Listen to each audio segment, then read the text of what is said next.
Less than a year passed between the recording sessions of Low and Heroes, and what a difference a year makes.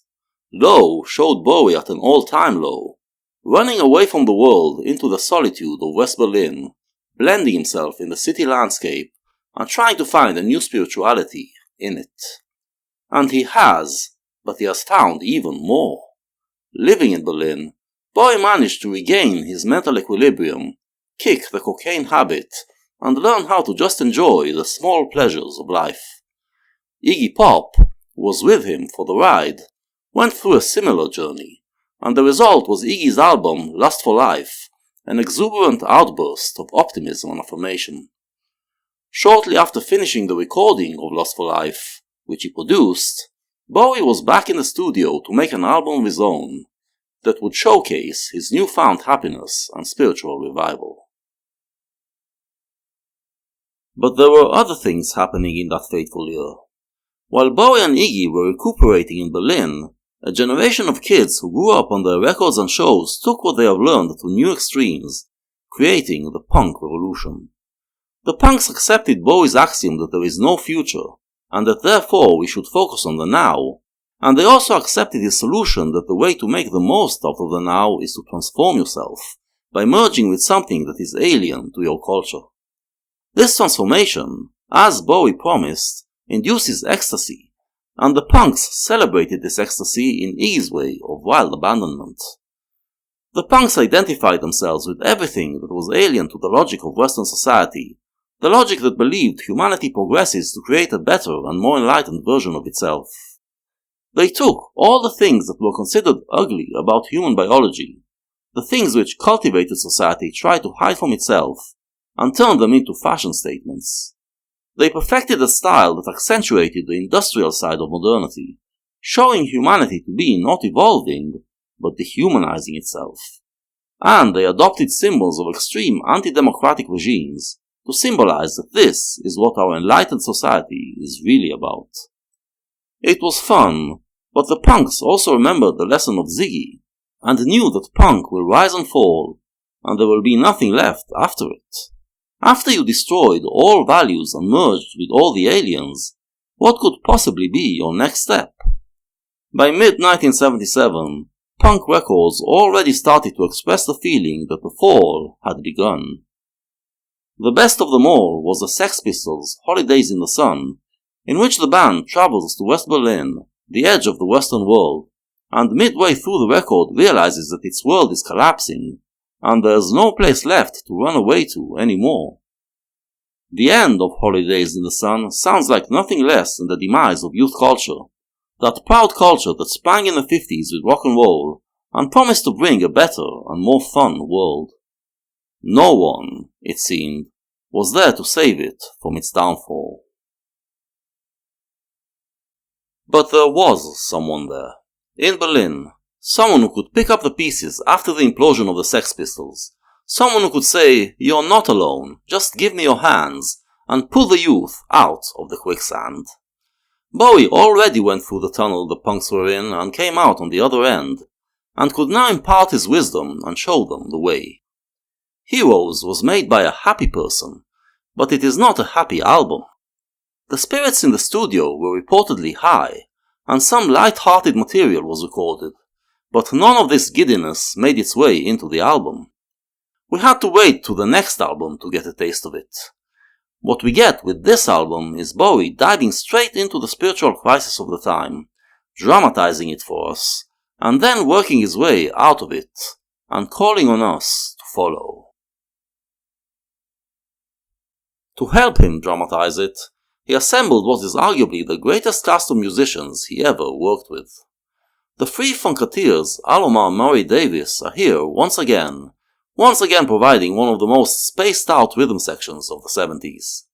Brian Eno, who joined only halfway through the recording of Low, is here involved in the project from the start, and his conceptual ideas get more room to develop. After working with Earl Slick and Ricky Gardiner, two guitarists who explored technological manipulations of the guitar and helped give the previous two albums their experimental sheen, Bowie now goes all the way and brings on board the premier master of futuristic guitar work, Robert Fripp. Fripp's presence is the main reason the album sounds completely different from its predecessor, a lot more powerful and evocative. Completing the roster is Antonia Maas, a German singer whose vocals sound just weird enough to fit the mix, and of course Tony Visconti, who is brilliant yet again on the production. They all convened in the Hansa studio, just a few hundred yards away from the Berlin Wall, and the constant presence of the wall and armed guards made them feel like they were looking straight into the heart of their time's darkness, the darkness that Bowie was now prepared to pull humanity out of. This was not the first time that Berlin was used as a symbol in a rock album. In 1973, Lou Reed put out his album Berlin, in which he used the divided city as a metaphor for the breakdown of a couple's relationship. The album has two dissimilar sides, the first describing the start of a love affair, the second its collapse, in the most harrowing and depressing way ever committed to vinyl. Since Reed was seen as Bowie and Iggy's counterpart, or even godfather in the proto-punk movement, this album cast its shadow on their presence in Berlin, and Bowie's job was now to work his way out from under that shadow. Heroes, like Berlin, has two different sides, and it also deals with dark themes and the apparent hopelessness of human relationship, but it has a different resolution. The structure of the album is of course also very similar to that of Low, which also has two dissimilar sides, but there are differences too. In my analysis of Low, I claim that there is a progression from track to track, turning the entire album into one long narrative. In Heroes, I detect a different structure. Each side stands on its own with its 5 tracks arranged to tell a story, but the narrative is not linear. They both have a different way of telling their story. Side A is structured like a pyramid, with the middle track at its top. The opening and closing tracks are the basis of the pyramid, and they depict the crisis we are trying to overcome. Beauty and the Beast, the opening track, deals with the realization that youth culture has reached a moral crossroad which threatens to destroy it. Rock and roll claimed to be presenting a more natural and compassionate humanity than what the previous generations had to offer. But after Bowie introduced his Changes ethics into rock and roll, he opened it up for anything, and punk was now using that to turn rock and roll into a celebration of ugliness, inhumanity, and hate. Bowie realized that his ethics can turn youth culture into either beauty or beast, and he must find a way to put us back on the right path. Blackout, the 5th and closing track, shows what his ethics have done to human relationships. When he started out with Ziggy, he presented his lifestyle as a way to remain within the realm of love, but all the constant changes had now left him without any stable relationship, and with the fear of forming new ones. Together, the 2 tracks make it seem like going on the Changes trip was a big mistake. These 2 tracks also show a massive split in his personality, dramatized through the use of a doubled-up vocal track. This is a technique that Bowie often used before, but here the variations between the 2 vocals make the unification sound psychotic. On Beauty and the Beast, the second vocal belongs to Maas, the beauty, while Bowie's voice is technologically manipulated to sound beastly. Together they form the 2 forces tearing Bowie's soul apart, one pulling him towards good and the other towards evil. On Blackout, the vocal is doubled only occasionally, sometimes by Maas and sometimes by himself, again representing a duality, as he is torn between wanting to form human relationships and be part of society, or remaining free but alone. The same effect is used in Joe the Lion, the second track, where the conflict is between Bowie's wish to live a heroic life that transcends everyday life, and his realization that the regular Joe who lives a normal daily life is the one that is actually heroic. For years, Bowie has been describing the mundane life in Western society as insufficient for happiness, and dreamed of something more exciting, and Joe the Lion does the same. But it also acknowledges, for the first time, that even a routine life of get up and sleep, of routinely going to work every day, is a life worth living. And this realization takes us one level higher towards the top of the pyramid. Joe the Lion is made of iron. He is, in other words, an ironic hero. He is not the conquering hero we know from the old epics, but a hero, in quotation marks, someone who defiantly goes on living his life, finding little joys in it despite the bad lot his fortune dealt him. For these heroes, Bowie sings Sons of the Silent Age, the fourth track. The current generation of youth, he says, is living at a time when all the old models of heroic life have been deflated. And since there are no new models, they are rendered silent, and their life is meaningless to them. And yet, they keep on dreaming of a better life. It's his job now, as someone who has lived through this feeling, to show them the way. Let's find another way in, he tells them, as he takes them to the top of the pyramid. And at the top there's the central piece of side A, the track that brings it all together. It is heroes, the answer to how we can be heroic. The greatest heroes humanity could envision were heroes who defeat evil and bring peace on earth. And many 60s rock records describe the current young generation as heroes of this kind. But the peace and love movement had failed, and arrived at the pessimistic conclusion that evil will always be there, and will always create new walls of war and hate. Heroes takes this conclusion and inverts it. Yes, there will always be walls, but that means that if we hold on to our devotion to peace and love, then we can always be the heroes who overcome these walls. The way to live a heroic lifestyle, then, is not to be a conquering warrior, but rather to carry on living a regular life in a free human society, and defend yours and others' right to do so. Since there will always be forces that will try to take that away from us, your insistence to go on living happily will make you a hero, forever and ever. This also ensures that you can go on living the changes lifestyle. If your changes are aimed at breaking the walls of hate, then you will forever be able to find a new transformation that will bring you joy, and will also make the world a better place. This joy may last just for one day, but after that we will be able to go on changing, and find new joys. And so, Bowie manages to find the ethics that solve all the problems he was facing, ethics that give us the formula of how to live a life that is moral, communal, happy and heroic, forever and ever. From the top of his pyramid, Bowie's message rings out, a clarion call for the punk generation. Musically, we go through the same journey. The electronically manipulated vocals of Beauty and the Beast remain for Blackout and Joe the Lion as well, and they blend with Fripp's similarly manipulated guitar and with Eno's angry synth work to represent a dehumanized state. But on Sons of the Silent Age, Bowie sings with his human, sonorous vocal, and the soulful saxophone punctuates the fact that we have found a new humanity, a new soul under the dehumanizing forces of our time. In Heroes, these dehumanizing forces are represented via a wall of sound created by Fripp and Eno, and Bowie's very human vocal struggles at first to be heard against them. But by the end of the track, his voice becomes enormous and pierces through the wall, concluding the climb to the top with an assertion of humanity's ability to prevail over anything. Side B's heart is also with the middle tracks, the three instrumentals that actually form one long suite. It starts with Sense of Doubt, a chilling piece that sums up all the inner conflicts of Beauty and the Beast, Joe the Lion and Blackout. The imposing four-note line that dominates the track is like a cold hand around your heart, and although there are other sounds that try to bring more humanism and optimism, they keep getting hammered by it.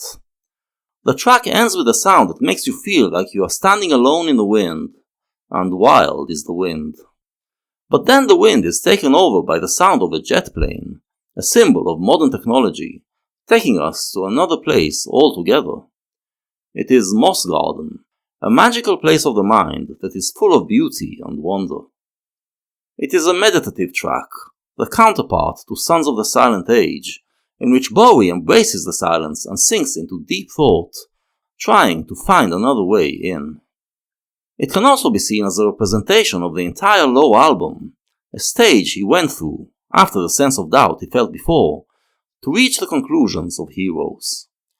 We still hear the jet planes in the distance, as if the modern world, with its speed of life, is trying to break into his magical moss garden, but he manages to keep it out for a while.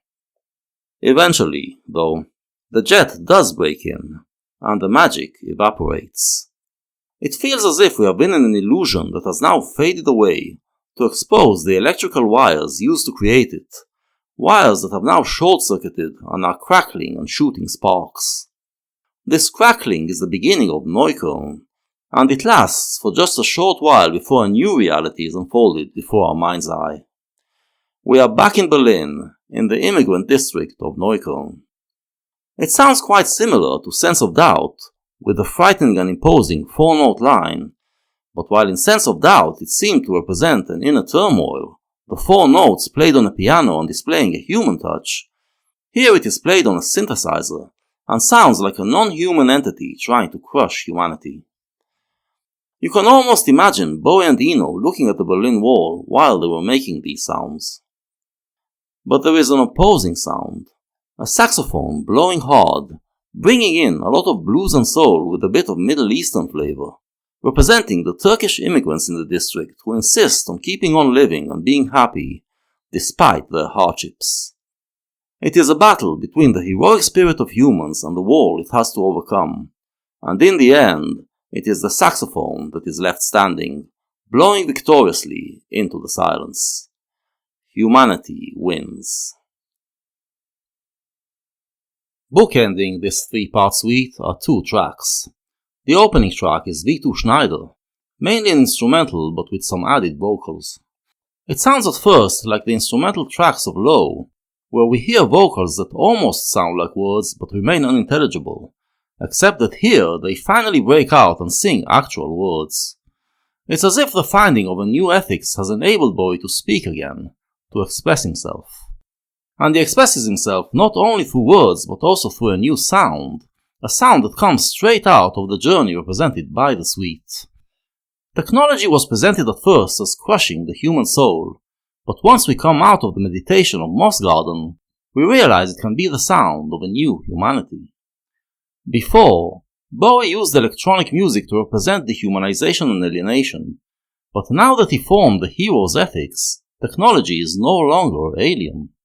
Since humanus reaches its peak at the moment when we break our cultural barriers and form a new fusion, the sound that represents it best is a futuristic sound, and the king of futuristic sound was Florian Schneider of Kraftwerk, who is celebrated in this piece of electronic bravura. It's an optimistic track, a track that assures us that we are no longer in the silent age, but the sons of sound. By tying music to the advancement of technology, we will ensure that there will always be a new sound to help us overcome the past, forever and ever. The saxophone, the voice of humanity that triumphs at the end of the suite, here joins in with the electronics to depict a life full of energy and fun. Embracing the future doesn't mean a complete deletion of the past, but a rereading of it. The album cover is inspired by some paintings from the German Expressionism era, the same era that inspired the cover of The Idiot. But while Iggy connected mainly to the angst and desperation of Expressionism, Bowie uses it as a model of cool. It is one of Bowie's most iconic images, on par with the images on the covers of Hunky Dory and Aladdin Sane. It is still one of the images that, in our collective pop culture mind, represents the fusion of pop and high art. Heroes, along with Low, provided a new generation of musicians that became known as the New Wave, with the blueprint on how to create something new in pop. The minimalism, the fusion of electronics and humanity, the elliptical lyrics, the ambient sound, the immersion in urban landscapes, the experimental spirit, all were taken by the New Wave kids to many interesting directions. The final track of the album also comes straight out of the conclusions of the three-part suite. The suite ends with Neukölln, with Bowie empathizing with the Turkish immigrants of Berlin to find a new soulfulness, and that makes him think of the secrets the world still holds for him. The hero's ethics decrees that we should love those on the other side of the wall. And while our Western culture no longer has many things that are alien to us, there is a whole world lying beyond the walls of Western culture. In The Secret Life of Arabia, Bowie celebrates the fact that there are many parts of our globe that are still alien and secretive to him, parts he can explore, fuse with, and find new life in. It is a happy and optimistic conclusion to the album, and to the entire period of crisis expressed in the albums Station to Station, The Idiot and Low, a conclusion Bowie would live by. In the next few years he will tour the world, both physically and musically, to find new musical inspirations and new oppressions to fight against. These, then, are Bowie's new ethics, which he decrees for youth culture. We are no longer trying to escape society, but rather live along with our fellow humans. This doesn't mean that we conform to society's norms, since we keep on fighting against all the things that put barriers between people and prevent them from loving each other. This fight is conducted mainly by coming together with those people who are on the other side of the barrier, and breaking out of our cultural constraints as a result. This breakout induces joy, and we build a new identity and sound around it. This joy doesn't last forever, it is just for one day, but we know that there will always be new walls to break, which means that we can go on being happy, creative, loving, and heroic, forever and ever.